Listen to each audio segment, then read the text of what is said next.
యానం కేంద్రపాలిత ప్రాంతం నియోజకవర్గ పరిధిలో పీడబ్ల్యూడీ గత 20 సంవత్సరాలుగా పనిచేస్తున్న ఎఫ్టీసీఎల్ ఉద్యోగులు వెంటనే పర్మనెంట్ చేయాలని యానం ప్రజా నాయకుడు తోటరాజు విజ్ఞప్తి చేశారు. వారి న్యాయమైన కోరికలు ప్రజల ముఖ్యమంత్రిగా పిలువబడే సీఎం రంగస్వామి పీడబ్ల్యూడీ ఎఫ్టీసీఎల్ ఉద్యోగులను తక్షణమే పర్మనెంట్ చేయాలని తోటరాజు డిమాండ్ చేశారు. పుదుచ్చేరి రాష్ట్ర వ్యాప్తంగా జరుగుతున్న దీక్షకు మద్దతుగా యానం ఉద్యోగులకు సంఘీభావం తెలిపారు. పుదుచ్చేరి సీఎం తన సొంత నియోజకవర్గానికి చెందిన ఉద్యోగులను ఏ విధమైన విధానంతో పర్మనెంట్ చేశారో అదేవిధంగా యానం ఉద్యోగులకు అమలు చేసి వారి జీవితాలకు బాగు చేయాలని తెలిపారు.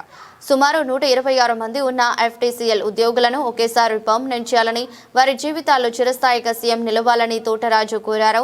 దీక్షా శిబిరంలో మద్దతు తెలిపిన వారిలో కర్రీ పేర్రాజు, పిసింగి బాబీ, కోటి మున్న, దండ్రుప్రోలు రామకృష్ణ, పోతుల శివకృష్ణ, బిక్కు కృష్ణ, బలగం వెంకటేష్, సంగాడి కామేష్ తదితరులు సంఘీభావం తెలిపిన వారిలో ఉన్నారు.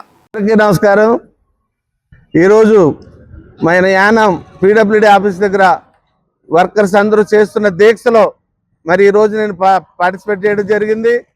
ఎందుచేతనంటే గత 20 సంవత్సరాల నుంచి వీరికి సాలన జీతాలతో పర్మనెంట్ అవ్వక అనేకమైన ఇబ్బందులు పడుతున్న తరుణంలో ఇలా 4-5 పర్యాయములు ఇలా దీక్ష చేస్తున్నప్పటికీ కూడా మన ముఖ్యమంత్రి గౌరవనీయులు ముఖ్యమంత్రి గారు మరి వీరి సమస్యల పట్ల సానుకూలంగా వీరికి న్యాయం జరగట్లేదు కాబట్టి ఈరోజు ఈ దీక్ష దగ్గర రావడం జరిగింది. మరి ఈరోజు సాయంత్రం మన పుదుచ్చేరి టోటల్గా ఉన్నటువంటి పుదుచ్చేరి కార్యకల్ మాహే యానంకి యూనియన్కి సంబంధించిన సర్వానందం గారు ఈ దీక్షలో ఉన్నారు. వారిని ఈరోజు చర్చలకు పిలిచి ఉన్నారని తెలిసింది. మరి వారి సమస్యలు పూర్తిగా పరిష్కరించాలని నేను మనస్ఫూర్తిగా కోరుకుంటున్నాను. అలాగే ముఖ్యమంత్రి గారిని కూడా నేను మనస్ఫూర్తిగా రిక్వెస్ట్ చేస్తున్నానండి. అయ్యా, మీరు చాలా మంచి మనసున్న మనిషి.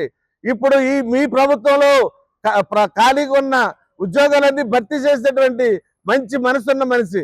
మరి ఈ పాండిచేరిలో పీడబ్ల్యూడీలో చేస్తున్నటువంటి వారి సమస్యను ఎందుకు మీరు పట్టించుకోవటం లేదనేది మాకు అర్థం కావట్లేదు సార్. ప్లీజ్ అర్థం చేసుకుని వీరి కుటుంబాల్లో ఒక దీపం వెలిగించిన వారు అవుతారు సార్. వీరికి సాలన జీతంతో చాలా ఇబ్బందులు పడుతూ ఉన్నారు. తప్పకుండా వీరి సమస్యను పరిష్కరిస్తారని నా మనస్ఫూర్తిగా కోరుకుంటూ సెలవు తీసుకుంటున్నాను. పాండిచేరి, కారికల్, యానం 3 ప్రాంతాల నుంచి కూడా గత 15 సంవత్సరాలుగా పీడబ్ల్యూడీ డిపార్ట్మెంట్లో ఓచరిపేట ఎంప్లాయీస్గా పనిచేస్తూ ఉన్నాం.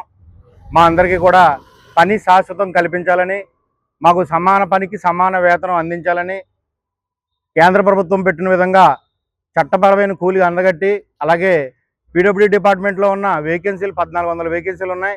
అవన్నీ కూడా భర్తీ చేసి మమ్మల్ని పర్మనెంట్ చేయాలని, అలాగే 20 సంవత్సరాలుగా పనిచేస్తున్న యానం ఎఫ్టీసీఎల్ 126 మందిని కూడా వెంటనే పర్మనెంట్ చేయాలని ఈరోజు పాండిచేరి, కారికల్, యానం 3 ప్రాంతాలు కూడా ఒకరోజు సమ్మెకు నిర్ణయించుకున్నాం.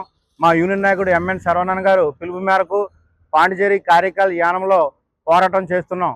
ప్రభుత్వం కనుక మా డిమాండ్లని నెరవేర్చకపోతే కనుక ఇది తీవ్రమైన ఉద్యమంగా స్థాపించి ఎదరగలుగుతుందని, మా న్యాయమైన కోరికల కోసం మేము ఎంతటి పోరాటం చేయడానికైనా సిద్ధంగా ఉన్నామని తెలియజేస్తున్నాం.